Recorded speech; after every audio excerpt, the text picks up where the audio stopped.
بہت سارے جو آج گھر ٹوٹ رہے ہیں یہ لڑائی اور جھگڑوں کی وجہ سے۔ کیا ہو رہا ہے معاشرے میں؟ کیوں اس طرح کی برائیاں اتنی پنپ رہی ہیں؟ ہم ان کی برائیاں جا کے شوہر کی ساری چیزیں لے جا کے ماں کو ذکر کر دینا، باپ کو ذکر کر دینا، بھائیوں کو ذکر کر دینا، پڑوسیوں کو ذکر کر دینا، اور شوہر جا کر اپنے دوستوں کے سامنے ذکر کر دینا، اپنی ماں، اپنے باپ، اپنے بھائی اور اپنی بہنیں سب کے سامنے جا کر بیوی کے تمام چیزوں کو ذکر کر دینا۔ اس سے کیا رشتہ جڑے گا؟ کیا اس سے رشتہ بنے گا؟ اللہ کے رسول علیہ الصلاۃ والسلام نے زندگی گزار کے ہمارے سامنے ذکر کیا ہے۔ یہ برائیاں بیان کرنا، یہ غیبت کرتے رہنا، کہ اپنے شوہر کی جا کے ساری غیبت اپنی ماں سے کر دینا، اپنے باپ سے کہہ دینا، یہ کہاں کی عقل مندی ہے؟ کیا اس سے رشتے جڑ کے رہ سکتے ہیں؟ اس سے رشتے برباد ہو جائیں گے، کٹ کے رہ جائیں گے، ٹوٹ کے رہ جائیں گے۔ کہ یہ مسلم آبادی اسی لیے ہے، یہ مسلم معاشرہ اسی لیے ہے، میرے نبی کی تعلیمات اسی طرح ہیں۔ کیا آپ اپنے ازواج کے ساتھ زندگی گزر بسر کر کے نہیں دکھایا؟ باوجود ام حفصہ اس لیے کہ بڑی تیز ترار زبان کی مالکہ تھی، بہت سخت بولتی تھی، اس کے باوجود اللہ کے رسول علیہ الصلاۃ والسلام نے صبر کیا۔ ہماری اولاد کی پرورش کرنے کا وقت ہے۔ اگر میاں بیوی ہی اس طرح جھگڑتے رہیں بچوں کے سامنے، ایک دوسرے پر چیختے رہیں، چلاتے رہیں، بچوں پہ کیا اثر پڑے گا؟ ذرا یہاں اپنے دل پہ ہاتھ رکھ کر آپ اپنے آپ سے بات کر لیں۔ اگر ایک دو گھروں کا معاملہ ہوتا تو مجھے اتنا خوف نہ ہوتا، ڈر نہ ہوتا، درد نہ ہوتا۔ اکثر گھرانے میں صرف شادی ہو کے کتنے مہینے؟ 6 ماہ ہوئے ہیں، 4 مہینے ہوئے ہیں، آ کے کہتے ہیں حضرت ہمیں تو بہت اچھے خیال سے خوب خرچ کر کے شادی کیا، ماشاءاللہ دعوت بھی بڑی زور کی تھی، 2000 2500 3000 لوگ آ کے کھانا کھائے تھے، سب آ کے بڑی بڑی باتیں کر رہے تھے، دیکھیے کیا شاندار شادی ہوئی ہے۔ شاندار شادی تو ہوئی، لیکن 4-5 ماہ میں نتیجہ نکل گیا کہ اب یہ رشتہ جڑ نہیں سکتا، ٹوٹنے کے قریب آ گیا ہے، آپ ذرا توڑ کے دے دیں۔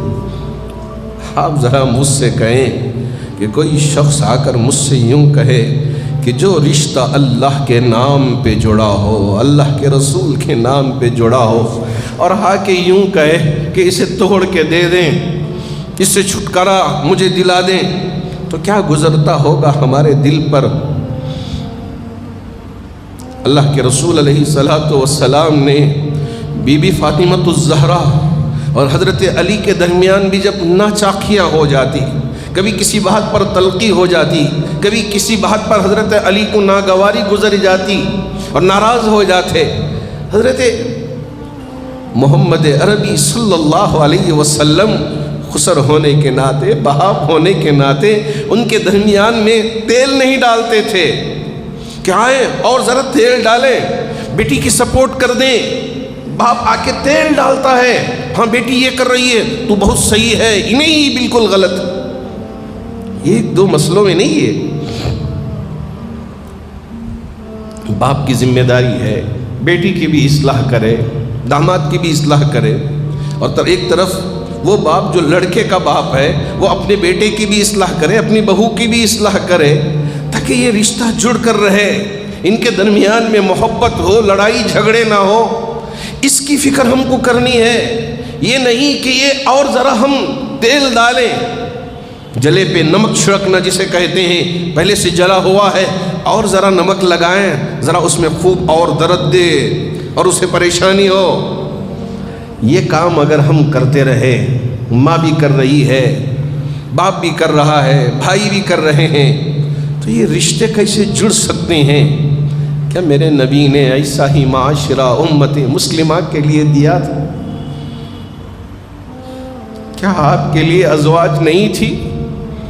آپ کے لیے بیٹیاں نہیں تھی؟ زینب تھی، رقیہ تھی، ام کلثوم تھی، بی بی فاطمۃ الزہرا، 4 بیٹیوں کا باپ، میرے نبی تاجدار مدینہ احمد مصطفیٰ محمد مجتبیٰ صلی اللہ علیہ وسلم، آپ نے کیسے رشتہ ان کے ساتھ نبھایا؟ جی ہاں، حضرت عثمان غنی، پہلی بیٹی کا آپ کی موجودگی میں انتقال ہو گیا تو دوسری بیٹی کا بھی نکاح کر دیا حضرت عثمان سے، کہا اگر ایک اور بیٹی بھی ہوتی تو میں عثمان کے ساتھ ہی نکاح کر دیتا اگر اس کا انتقال ہو جاتا، اس لیے کہ دو بہنوں کو ایک نکاح میں جمع نہیں کیا جا سکتا۔ اگر اس کا بھی انتقال ہو جاتا اور اگر ایک اور بیٹی بھی ہوتی تو میں عثمان غنی کے نکاح میں دے دیتا۔ کیا اخلاق! جی ہاں، ایسے اخلاق آج ہمارے اندر لانے کی ضرورت ہے۔ ہمارے گھروں میں ہماری بیویاں ہوں، ہمارے بچے ہوں، یہ ہمارے ساتھ زندگی گزر بسر کرتے ہوں، ہمارے اخلاق کو دیکھ کر ہمارے اخلاق کے گن گئے، یہ نہیں کہ پورے کا پورا جھوٹ کا مجسمہ بنا کے پیش کر دیں، غلطیوں کا مجسمہ بنا کے پیش کر دیں کہ ہم ہی بہت ہی سچے ہیں، بہت ہی ہم ہی ساوتری ہیں، اور یہ سامنے رہنے والا اس کے اندر برائیاں ہی برائیاں ہیں، اس کے اندر غلطیاں ہی غلطیاں ہیں۔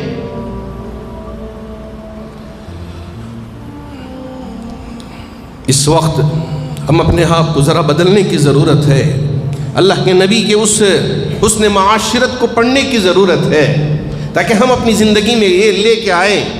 یہ جو غیبت ہے، برائیاں بیان کرنا ہے پیٹھ پیچھے، ان ساری چیزوں کو اپنے آپ کو بچا کے رکھنا ہے تاکہ اللہ رب ذوالجلال ہمارے لیے اچھی زندگی عطا کرے۔